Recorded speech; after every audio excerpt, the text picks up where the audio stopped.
Today we're discussing how to survive the holidays and enjoy this wonderful time of year to the fullest.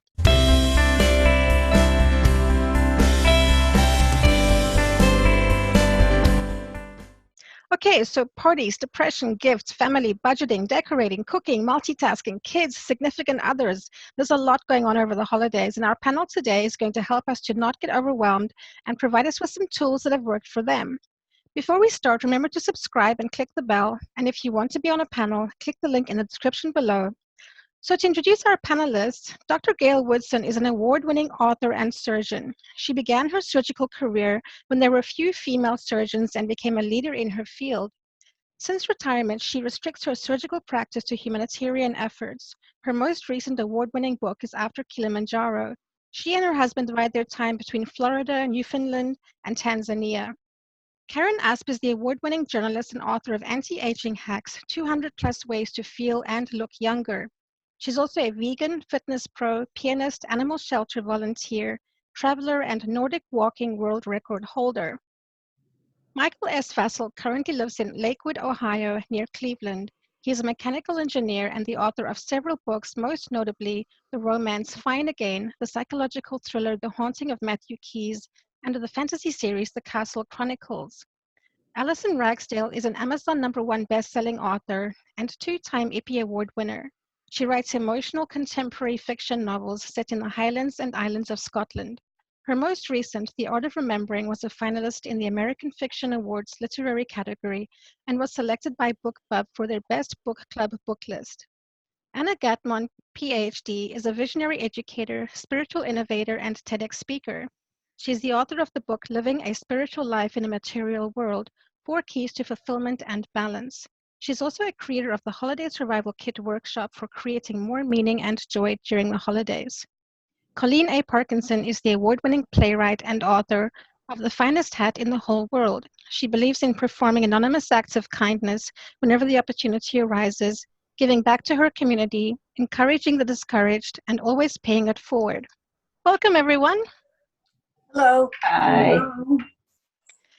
So with so many desserts and temptations, it can be hard to focus on nutritious, healthy meals during the holiday season. How can we stay on track with diet and exercise? So I'll jump in here, Melissa, and take that. And a couple of things to point out. Many people are worried about weight gain during the holidays. You hear about, oh, we're going to gain 10 pounds or whatever that is. The truth is you actually don't gain that much during the holidays. The bigger worry is that you'll fall away from your healthy intentions to eat healthy and exercise, which makes it harder to restart once you're ready again. So for your diet, a few strategies that are really effective is if you load half your plate with fruits and vegetables to make sure you're eating something healthy. They're low in calories and they'll fill you up so you have the rest of the plate to play with. Plan your splurges. So if you're at a party, let's say with chips and salsa, which you might be having other days of the year, I'd say skip it and splurge on things that are really truly holiday related. Also, never skip a meal because you're going to a party or an event. You will overeat at that party or event. And also schedule your meals. So the night before each day, when you go to bed, think about where you're going to eat that next day. You do have a holiday party that night, an event, things like that. If that's the case, maybe breakfast and lunch, you might want to focus on eating a little bit healthier. For fitness, I also say schedule everything as well. And this is something I do regularly, but every week, make a point to look at your calendar and say, okay, when can I fit in my workouts? And I also say too, think about bite-sized bits of fitness. You may not, and unless you're training for an event, you're probably not going to improve your fitness. Your goal is really to maintain it. So you might not be able to do your 45-minute, let's say, spin class, but you could certainly do 10 minutes. You could do 5 minutes. You could walk up and down the stairs. You could walk around the mall just a little bit if you're doing some holiday shopping. Another point with fitness is that whenever you're meeting friends and family, you might consider, rather than going to a place where you're going to sit down like a coffee shop or perhaps a restaurant, but a little bit harder on that one, but maybe just a coffee shop, maybe instead you go for a walk or you go ice skating together. Do something active together so that you're still moving. I think the most important thing though is out of all of this is forgive yourself. So we are all human. We're not perfect. It's the holidays. Have fun. But remember that if you fall away from your healthy intentions to eat well and exercise, remember you have a next meal. You have a next day. The point is not beating yourself up. The point is getting back on the wagon again so that you don't lapse completely. And other than that, enjoy the holidays. Yeah, great tips. I tend to beat myself up if I do fall off the track. And it takes, sometimes I think I can lose a whole day feeling bad instead of getting back to where I was. So I'm going to take that on board. There's some pressure to eat some more than you should because your aunt brings her favorite pink lemonade pie, and you feel rude if you don't eat a little bit of everything. That's what I find is a real challenge sometimes. Social pressure to eat more. Well, and I was going to say, you'll find the food pushers are out there everywhere, right? It's your mom, it's your grandma, it's your aunt, it's your cousin, it's everybody who wants to have you try their food. And one of the things that's effective, as a plant-only eater, it's pretty easy for me to say no to a lot of things because they don't fit. But if it fits your diet, what you might want to say is, you know what, Grandma Sue, that pie looks really, really good, but I'm just really full right now. Would you mind if I took a piece home for later?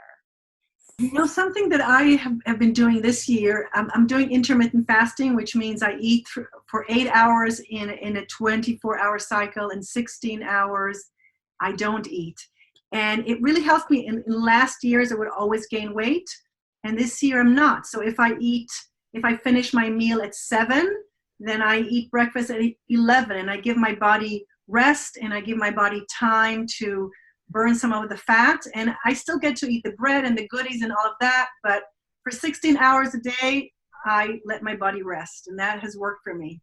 And I was going to say, that's a great strategy. Intermittent fasting has been shown to have a lot of benefits in many studies, especially that have come out in the past few months.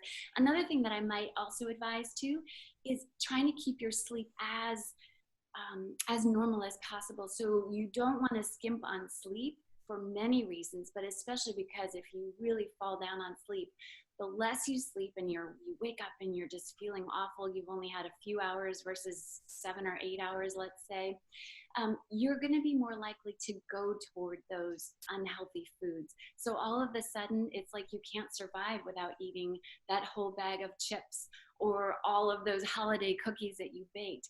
Lack of sleep can really affect appetite. So try to keep that sleep on schedule as much as you can. No, I know people that always go for walks after a meal, especially after a big dinner. And I got into the habit of doing that because of them, because I found it helped the food digest, didn't feel so tired or like just going comatose on everybody after dinner. And there's something about that cool evening air that is so invigorating, and I find it helps with sleep too. So I think that's another good thing to do. That's a lovely idea. So the next question is, something we all experience at various points is a holiday season spent far from family and loved ones. What can we do to keep it full of love and warmth in these situations? Yeah, I'll jump in on this one. I spent over 20 years living and working overseas, and it wasn't always possible to travel home for the holidays. So there were many Thanksgivings and Christmases that came and went where I didn't have family nearby. And initially it used to get me down, but then I started to think about all the people who were around me that were in the same boat, whose families were far away, or, who were just sort of abandoned over the holidays for one reason or another, and how we could sort of join forces in some way to sort of celebrate together. And when I lived out in Dubai in the 90s, my husband and I decided to start a new tradition around holidays. And so we created what we called the Displaced Persons Thanksgivings and Christmases. So we would invite all the people we knew whose families weren't around, who were on their own or who had no specific plan. And then we would cook a mixture of our own traditional dishes And then we would add in a selection of local foods or foods from the countries where our guests were from, just to kind of give everyone a taste of home. And one year I remember we had 10 nationalities around our table. And the menu went from roast turkey to Chilean sea bass, Moroccan tagine vegetables, Greek salads, and Scottish haggis, which of course is a homage to my homeland. It was a complete mishmash of dishes, but it was just one of the best holidays I remember that didn't include family. So I think that for us was a good lesson in how to celebrate the spirit of the holidays, but just do it in a different way. I think nowadays there are a lot of families like ours where we don't all live in the same place anymore. Mm-hmm. It's not like not being at home, where your home is not where the rest of your family is. And I think that social media has made it a lot easier. We would schedule the time to have FaceTime or Skype calls, and that way, you know, the grandkids can show their presents on the that they got, and we can catch up on everything. So I found that that's a really good way of knitting everybody together. Yeah, that's made a huge difference. And I think when we started doing this, really those kinds of communications were not really in place. Sort of in the 90s, it wasn't such a big thing. And nowadays, yes, you know, my parents are elderly and they don't travel anymore, and they're in Scotland. So we Skype them into our Thanksgiving dinners or whatever it is, so they're present. So yeah, you're absolutely right. It's made a huge difference in the last few years. I think it's a wonderful way also to bring more meaning and purpose to a gathering, because one of the things that I offer people as an idea in the Holiday Survival Kit workshop is to invite, to open your heart and your house like you did. And so then to turn it into, everybody tells a story either about a Christmas dish memory or a memory from a previous Christmas, or the history of the dish or their favorite dish. And so suddenly the conversation has more meaning. It's not just eating, talking about movies you've seen or something, but you're actually talking about the holiday and memories and connection. And it's a wonderful thing that you did. Do you think that families nowadays are less apt to get together for big holidays like this because of work issues or travel issues or other things? It seems to me like it isn't like it was back in my generation when I was growing up. It does seem different, but yeah, I would say you've been around a lot more than I have at traveling the world. So what have you seen? What is your perception? As far as my family is concerned, over the years we've become more separate, more spread out. In my early years, obviously we all lived pretty much around Britain, and then from my early teens I went overseas and I never actually went back. My sisters have traveled, and then their children have traveled, and so the family has become kind of more dispersed around the world. So now those occasions when we actually are all together, they're more infrequent, but they're almost more special. So when we know that there's even 30% or 40% of the family all going to be together in one place, those situations become really just incredibly wonderful. But I do think that generally, certainly in terms of my family, the way that the world works now, and the kids will take a job and they'll just go to a different country. It's not just a case of, well, I'm going down to the next town or I'm moving to another state. It's, well, I took a job in Spain. And so the world is smaller, the world is shrinking, and I think that mentality definitely seeps into people's decisions in terms of, their lives, and that therefore feeds back into how often you get together as families. So I definitely think it's played a role. So I think that families have changed also. There are different constellations of families, and I think that people feel a lot of pressure sometimes to be with their family of origin.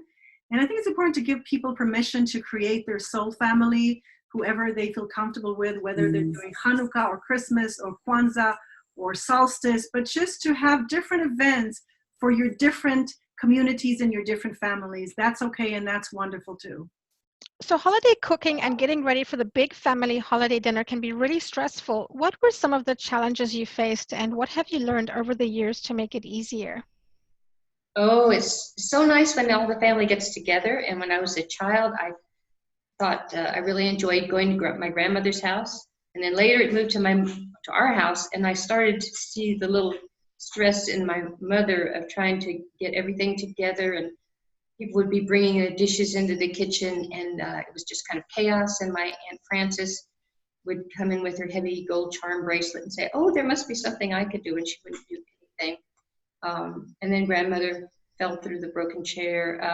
When it was my turn to host it, I was terrified, and we had to have turkey. I don't like turkey, but I had to read up on it and talk to people about the best way to do the turkey, and I wanted to have exactly everything the way everyone wanted or expected, certain pie, and then we got lumps in the gravy, and that was horrible. My husband and I had a big argument about how his family made gravy versus mine, and his didn't turn out, and we had to strain the gravy with the sieve, and the turkey was getting cold. And so through the years, I found I don't have to have every single dish that, you don't have to have candied yams. I can put a sweet potato in the microwave. I never make the boiled mashed potatoes anymore. We have potato buds. Really try to have the table set the night before, so that nobody's kind of banging around with that. And I just had to keep murmuring to myself inside that this is fun, this is fun, it doesn't have to be perfect. And this one I got really good at it. We're so dispersed that now we don't have a big family meal anymore, and I really miss all the chaos that we had. So we're here in Africa this Christmas with our families in Canada, Georgia, Philadelphia, Wisconsin, and I have them calling me, my daughter and my sons calling and saying, "Well, what was that bread recipe that you make? And how do we?" So now they're facing the challenges, and I'm telling them, keep it as simple as you can. I was going to say, I'll tag in on that. That keep it simple is a great, great mantra. I remember even my mom, when we were growing up, I mean, she would make like 20 different kinds of cookies. I don't know why, but she did. Stressful, and it still is stressful, even though she's down to like 8 versions. So I'm like, Mom, you know what? You really don't need to do 20, maybe 8, maybe 2. And I like the idea of keeping it simple. And even, limiting some of the dishes. You don't need 20 side dishes. I mean, a meal is great with maybe an appetizer, an entree, some vegetables, some, greens, whatever it might be, and a dessert. Keep it simple. And I think you're right. That's a great piece of advice, Gayle. I totally agree. I know from my past so many Christmases where we stressed out and had to, going through all the different food options and making sure people were going to show up and everything else. It just, it can be a lot. But trying to whittle things down so that so you don't stress out is, I find that that's the way I usually try to go nowadays. I just wanted to focus once more on what you had said about the stress of perfection, trying to get everything perfect. I learned the hard way that you cannot strive for perfection, and it's the advice I always give people when they're planning an event of any kind is it's like theater. The costume rehearsal will have all kinds of problems. It'd be an absolute mess. And then the next night, opening night, it magically falls together. And everything is just fine. And all the actors are backstage afterwards going, "What were we worried about?" It's and events, whether it's a big holiday dinner or a neighborhood barbecue, whatever, it magically falls together. And do not strive for perfection. Just have faith that it's going to fall together. It's going to be fine. And perfection can be boring anyway. I mean, you could your mom Karen could invite grandchildren maybe to make the cookies with, and suddenly you've created connection and experience and memories for later on for Christmases 10 and 20 years from now. So there's a way to bring people in and cook together and do together, and suddenly it's an experience of connection and community. So the holidays are a perfect reason to spend quality time with your family. However, there can be a lot of distractions and it can feel like you're being pulled in many different directions. How can we keep everyone happy and make the most of the time we have together? Well, as I mentioned earlier, one of the things that we tend to have a different type of Christmas. I found that years ago, we were really stressing out too much about Christmas, trying to get everybody together, trying to do this and that. And so about probably 5-7 years ago, I decided that I would start skipping Christmas. That isn't really, not really skipping as much as I took the period and didn't try to fit it into 2 days. Boy, that I'm on this one, aren't I? Anyway, so what I did was I decided that we would have separate times for each of the family members, so we weren't trying to get everybody into the same room and trying to pay attention to people and really feeling like, you know, that you didn't have a great Christmas. So nowadays what I do is my wife and I travel to Grand Rapids, Michigan and visit her family on Thanksgiving. And what I do with my kids is I normally give them money as a gift before Christmas, actually before Thanksgiving, so they have it for Black Friday, so that they can buy gifts for other people. And then we plan a dinner, just the kids and the grandkids, so that we don't have all the other family members around, so I can really concentrate on just them. And then I do the same thing with my mom and other friends and family. And then right before Christmas, my wife and I usually hop on a plane and go someplace. Last year, we went on a cruise for a week. We went down to the Bahamas and Key West. This year, we're heading to Tampa this coming Sunday. And it really allows us to like de-stress from everything that, you know, the stressfulness of the holidays. My motto is plan the work, then work the plan. So I really do, I have a schedule where I sit down and I figure out days, weeks in advance. I remember though, one of the very best Christmases we had was one that was this total distraction. We were living in Illinois. Our children were coming in home for Christmas. My father was back in Texas and was really getting very old and couldn't make the trip, and we were planning to go see him later. Well, Christmas Eve, my father got admitted to the hospital. So as soon as we picked up my oldest son at the airport, the next morning we got in the car, we packed everything up, we took the nice prime roast that I was planning to cook and put it in the back of the car, and we drove all the way down to Texas. And we had kind of a disjointed dinner. My brother and my sister were both there because we were thinking my father was not going to make it.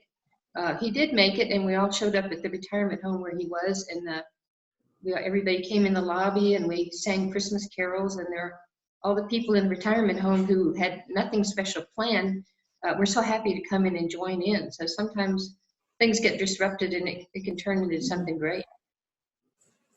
I think the changing scenery kind of changes, it gives you a rest from your regular life. So whether you go to another part of the world or the US, or even if you just do a meditation, some self-care, you offer yourself a massage, or you go and have tea with a friend, you do something that's different than you usually do.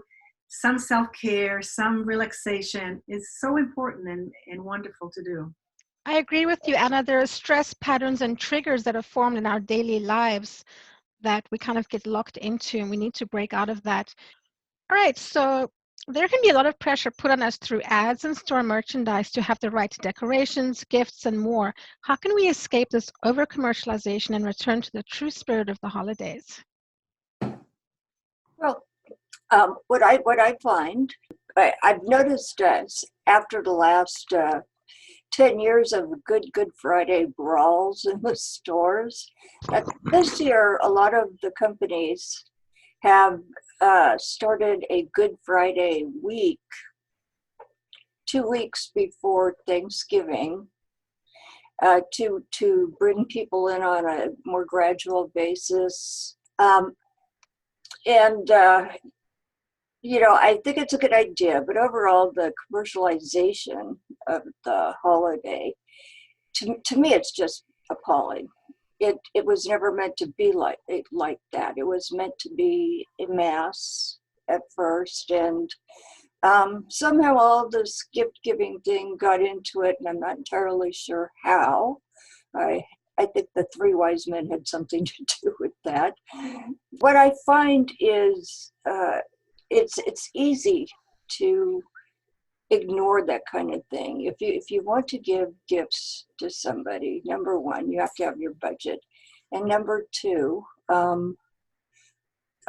be sure you know beforehand so you don't get caught up in the commercialization part of it. And entirely, on the other hand, what I do, especially when I was in my macaroni and cheese years, I would just offer a service as a gift to somebody, whether it was babysitting or cooking a dinner for them, or pet sitting while they were away. There's a lot of things you could do that are kind of service oriented, where you can use your skills and your gifts to gift somebody else. And I find that that's received very well. And another thing I do is I like to go to food pantries and where they're cooking dinners for people, and I help out there. And there's just so many ways you can just get away from the commercialism. There was I do have a funny story that I found when I was researching my genealogy. I found a letter that my grandfather's youngest brother had written to Santa Claus way back in the early 1900s. And he was asking Santa Claus in this letter for nuts and candy. And he wanted a mechanical bank with a dog on it. And he signed the paper, if you bring me these things, then I will be a good boy. And I called it Willie's extortion letter to Santa Claus. And that was an example of how early the commercialization was really starting in on kids, and the newspapers from that era were the same way. It was Christmas sales. In one of the books I wrote, there is a scene where a man takes his daughter through a nativity scene that they are setting up in their house. And she thinks everything is about Santa Claus at Christmas time, and you have to be good or you'll get, a stone or some coal or something. And he tells her this isn't what it's about. And he took each character, each figurine in the nativity scene that they were setting up, and he had her walk each one to the place on the mantle where they were setting it up. And as she did that, he explained to them what each person's role was and what the baby Jesus had to do with everything. And by the time they had the entire thing set up, she had the idea of what Christmas was really about. And it was something she never forgot for the rest of her life. It's about the way people are indoctrinated from childhood into this thought that you have to spend a lot of money, give gifts, expect gifts, and if somebody doesn't gift you, well, I guess they're not my friend anymore, or they forgot me and they don't care about me anymore, or it's all kinds of horrible things, and then it ends up with bad feelings, and it's an awful thing. It's not supposed to be like that. And one thing I always do every Christmas Eve, I've done this for the last 20 years, is I light a candle for all those who have passed before me in my family. And the last 3 years, I have said goodbye to 3 brothers. And it's really important to acknowledge those that you have some really happy Christmas memories with. Mhm. And that is the one thing that makes Christmas the most meaningful for me, because I know they're all with me at that moment, and they're all in the light with the one who wants them to be there. That's lovely. This kind of segues into the next question, which is also about the over-commercialization, which is budgeting can be a struggle, especially around gift giving. What are some tips that our viewers can take away today that will help with this? That just fits exactly after what you spoke about, Colleen. So I'll pick up on that. You know, budgeting for Christmas gifts is it's all about money. But if we go spiritual, from a spiritual perspective, there's abundance. There's abundance of spiritual experiences that you can have. You don't need to budget them. And so creating gifts that uplift the spirit is the way to go, because then you have endless budget for it. So here are some ideas, and I just have my list here so that I don't forget, but to do homemade creations. You know, perishable gifts. It's ecological too, so it doesn't have to go to a garage sale into the landfill. Special food items, candy, nut mixture. Last year, I bought jars, like jam jars from the hardware store. I put Epsom salt and I put an essential oil in them, and I offered that.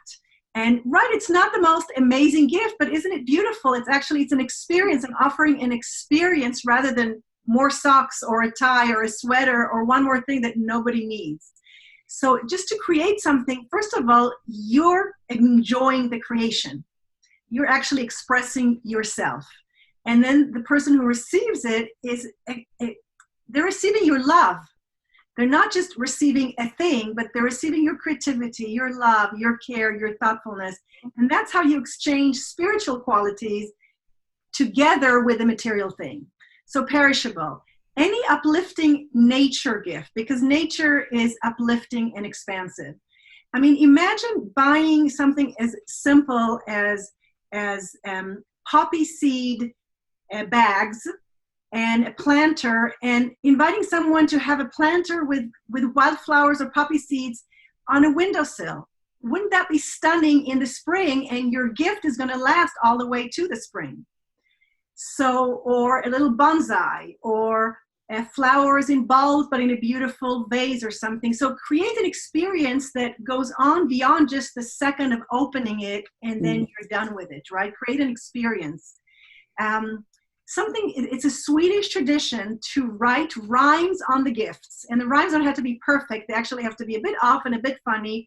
And before you open the gift, you have to guess according to the riddle or the rhyme what the gift is. So create an experience of opening gifts.